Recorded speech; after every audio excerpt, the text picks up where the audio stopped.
नमस्कार, मैं अंजलि मिश्रा और स्वागत है आपका हमारे चैनल में। आदि पुरुष का जब से टीजर रिलीज हुआ है उसके बाद से लगातार प्रतिक्रिया देखने के लिए मिल रही है, जिसमें लोग ये कहते नजर आ रहे हैं कि किस तरीके से इस फिल्म में जो है राम का रोल हो या रावण का रोल, सभी के साथ काफी खिलवाड़ किया गया है। और इसी बीच अब आपको बता दें कि आदि पुरुष के टीजर पर खुद अब राम जी का रिएक्शन आ चुका है। जी हाँ, बिल्कुल सही सुना आपने। आखिर कौन है ये राम जी, क्या कुछ रिएक्शन आया है, आइए विस्तार से जान लेते हैं। निर्देशक ओम राउत की फिल्म आदि पुरुष पर विवाद अभी थमता हुआ नहीं दिख रहा है। टीजर रिलीज के बाद से इस पर राजनीति पार्टियां, हिंदू संगठन और कलाकारों के रिएक्शन आ रहे हैं। आदि पुरुष के टीजर में रावण और हनुमान के लुक पर भी आपत्ति जताई जा रही है। फिल्म की कहानी रामायण पर आधारित है। टीवी सीरियल रामायण के एक्टर सुनील लहरी, दीपिका लिया के बाद अब अरुण गोविल, जिन्होंने रामायण में भगवान राम का जो है किरदार निभाया था, अब उन्होंने एक वीडियो शेयर कर अब अपनी प्रतिक्रिया इस पर जाहिर की है। अरुण गोविल ने कहा कि मेकर्स को यह ध्यान रखना चाहिए कि क्रिएटिविटी के नाम पर वो धार्मिक भावनाओं को आहत ना करें। उन्होंने कहा कि यह केवल सनातन धर्म में ही देखा जाता है कि लोग मजाक उड़ाते हैं, जबकि अन्य धर्मों के साथ ऐसा नहीं होता। अरुण गोविल ने अपने फेसबुक पेज पर एक वीडियो शेयर किया। उन्होंने कहा कि आदि पुरुष का जब टीजर रिलीज हुआ तब से लेकर अभी तक चारों तरफ हंगामा है, हर तरफ इसकी चर्चा है। मेरे पास सैकड़ों फोन आए हैं, चैनलों की ओर से फोन आए और वो टीजर पर मेरा रिएक्शन जानना चाहते थे। सच बताओ तो मैंने किसी से भी एक शब्द नहीं कहा। मैंने उनसे कहा मुझे कुछ नहीं कहना है, लेकिन मुझे लगा कि कुछ बातें आपसे कर दी चाहिए। इस हंगामे को लेकर मुझे लगा कि यह सही समय है जब मैं अपनी बात आपसे शेयर कर सकूं। ध्यान से सुनिएगा। रामायण, महाभारत, श्री भगवत गीता जैसे जितने भी ग्रंथ है, शास्त्र है, ये हमारे धरोहर है, ये हमारी संस्कृति है, ये हमारी जड़ है। सारी मानव सभ्यता के लिए यह नींव के समान है। ना तो नींव को हिलाया जा सकता है और ना ही जड़ को बदला जा सकता है। नींव या जड़ से किसी भी तरह का खिलवाड़ और छेड़छाड़ बिल्कुल भी ठीक नहीं है। अरुण गोविल ने हमारी संस्कृति विश्व की सबसे प्राचीन संस्कृति है। हमारी पीढ़ी इसे युगों युगों से आत्मसात करती आ रही है। इसका सबसे बड़ा उदाहरण है 2.5 साल पहले जब कोरोना आया था तो हमारी धार्मिक मान्यताएं अधिक पुष्ट हुई। कोरोना के वक्त जब रामायण का प्रसारण हुआ तो एक रिकॉर्ड बना। यह बहुत बड़ा संकेत है हमारी मान्यताओं का। 35 साल पहले बनी रामायण को आज की पीढ़ी ने भी देखी और उसे आत्मसात किया। मुझसे जो लोग मिलते हैं उनमें सबसे अधिक संख्या टीन एजर की होती है। 500 साल के संघर्ष के बाद हमें राम मंदिर के पक्ष में निर्णय मिला और वहां पर एक भव्य मंदिर का निर्माण हो रहा है जो 2024 तक पूरा भी हो जाएगा। सराहना करने वाली बात है कि मंदिर को भव्यता के साथ साथ उसकी मौलिकता को ज्यों का त्यों रखकर यह मंदिर बना रहा है। हमें सभी सांस्कृतिक धार्मिक धरोहर से ना तो छेड़छाड़ करनी चाहिए, ना किसी और को करने देना चाहिए। कोई भी अपनी नींव हिलाता है क्या? अरुण गोविल ने आगे कहा, आजकल ये चलन सा बनता जा रहा है। सनातन धर्म का मजाक बनाओ, देवी देवताओं के आपत्तिजनक पोस्टर बनाओ, अभद्र भाषा में बोलना हुआ दिखाओ। आखिर किसके अधिकार दे दिया कोई हमारी धार्मिक धरोहर से छेड़छाड़ करे या हमारी भावनाओं को आहत करे? कुछ फिल्म मेकर्स, कुछ राइटर्स, कुछ पेटेंट्स को इस बात का विशेष ध्यान रखना चाहिए कि वो क्रिएटिव स्वतंत्रता के नाम पर धर्म का मजाक ना बनाए और ना ही किसी की मान्यता और परंपरा को तोड़ मोड़ के प्रस्तुत करें। आखिर में अरुण गोविल ने प्रधानमंत्री नरेंद्र मोदी का शुक्रिया अदा कहा और कहा कि वह धार्मिक और ऐतिहासिक धरोहरों को संजोने के काम में लगे हुए हैं।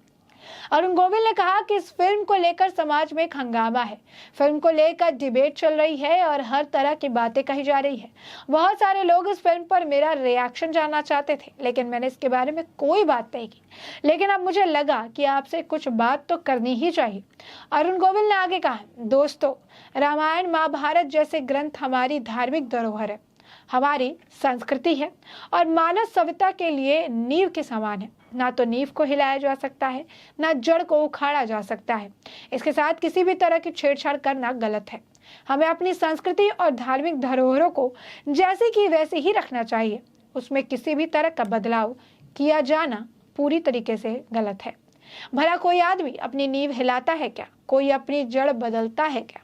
अरुण गोविल ने यह भी कहा कि जब किसी अन्य धर्म या संप्रदाय की मान्यताओं के साथ छेड़छाड़ नहीं की जाती तो सनातन धर्म की परंपराओं और मान्यताओं के साथ छेड़छाड़ क्यों किया जा रहा है। कुछ फिल्म मेकर्स, एक्टर्स, राइटर्स और पेटेंट्स इस बात का ध्यान रखें कि वो क्रिएटिव लिबर्टी के नाम पर धर्म मान्यता का मजाक ना उड़ाए। बता दें, ओम राउत के डायरेक्शन में बनी आदि पुरुष में प्रभास ने भगवान राम, कृति सनन ने देवी सीता, सनी सिंह ने लक्ष्मण और सैफ अली खान ने लंकेश रावण की भूमिका निभाई है। इस फिल्म को अगले साल 12 जनवरी 2023 के दिन रिलीज करने की योजना बनाई जा रही है। इसी बीच जब फिल्म का टीजर सामने आया तो किसी को राम का लुक पसंद नहीं आया तो किसी ने रावण के लुक पर भी सवाल उठाए। किसी को हनुमान के लुक को लेकर भी आपत्ति नजर आई। रावण के नीली आंखें, लंका के जगह चारकोल का बना महल और शरीर पर चमड़े से बने पोशाक, दाढ़ी का आधा कटा होना कहीं ना कहीं कई सारे विवाद खड़ा करता नजर आया।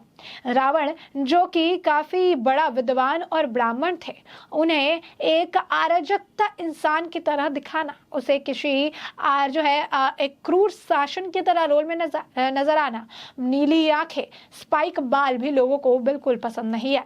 लोगों ने पूछा त्रिपूर्ण कहाँ है, सिर पर जो वो लगाते हैं भस्मी वो कहाँ है, रुद्राक्ष कहाँ है, चमड़े की कपड़े सभी को पहना दिए हैं। वानर सेना को लेकर भी आपत्ति जताई गई। गंदे वीएफएक्स के भी आलोचना की गई। कहा गया अब तक की सबसे खराब वीएफएक्स का इस्तेमाल किया गया है। आदि पुरुष में जिस तरीके से राक्षसों की जगह पर उड़ते हुए आपको बता दें कि जीव जंतुओं को दिखाया गया, उससे भी लोगों को आपत्ति थी। रावण का विमान भी जो हाउस ऑफ ड्रैगन से इंस्पायर्ड नजर आया, जहां पर रावण को ड्रैगन पर बैठकर नजर आया। रावण के रोल में सैफ अली खान को लेकर भी आपत्ति जताई गई। तो आप समझ सकते हैं कि फिल्म में कई सारे रोल थे। कृति सनन सीता का रोल कर रही हैं और उनका पुराना बयान भी सोशल मीडिया पर तेजी से वायरल हुआ था। तो साफ तौर पर आदि पुरुष का जब से टीजर रिलीज हुआ है तब से ये विवादों में घिरा हुआ है। तब से इसे लेकर हंगामा लगातार जारी है, लीगल पछड़े में भी पड़ गया है। अभी से लेकर राम मंदिर के महंत ने भी कह दिया कि इसमें बदलाव करना ही होगा, संस्कृति से कोई खिलवाड़ नहीं होगी। आलम ऐसा है कि फिल्म को बैन करने की मांग भी लगातार उठ रही है। नहीं तो डायरेक्टर से ये कहा जा रहा है कि डायरेक्टर इस फिल्म में जो भी बदलाव जरूरी है उन्हें समय रहते हुए जल्द से जल्द करे, ताकि लोगों के लिए एक अच्छा संदेश जाए। हमारी संस्कृति और माइथोलॉजी से किसी भी तरीके की छेड़छाड़ बिल्कुल बर्दाश्त नहीं की जाएगी और यह स्पष्ट तौर पर कहा गया, स्पष्ट एक मैसेज भेजा गया। और अब आप देख भी सकते हैं कि किस तरीके से सीरियल रामायण के राम ने भी आदि पुरुष के टीजर पर रिएक्शन देते हुए कहा कि अब तो मानो ट्रेंड बन गया है कि सनातन धर्म का मजाक उड़ाइए, गलत भाषाओं का प्रयोग करिए, देवी देवताओं का अपमान करिए, लेकिन ये गलत है। इस तरीके से हमें नहीं करना चाहिए, क्योंकि ये हमारी नींव और जड़ है और हम अपनी नींव को ना हिलाते हैं, जड़ को ना उखाड़ते हैं। और ये हमारी संस्कृति है जो विश्व की सबसे प्राचीन संस्कृति है। हमें इस पर अभिमान होना चाहिए, प्राउड होना चाहिए, ना कि अपनी संस्कृति के साथ खिलवाड़ करने का किसी को भी मौका देना चाहिए। ऐसे में हमने आपको ये पूरा मामला बड़े विस्तार से बताया है कि पूरा मामला क्या था, किस तरीके की प्रतिक्रिया इस पर देखने के लिए मिली है रामायण के राम की तरफ से। तो ऐसे में अब आपकी भी जो आदि पुरुष के टीजर पर प्रतिक्रिया हो, कमेंट सेक्शन में कमेंट करके हमें जरूर साझा करें। धन्यवाद।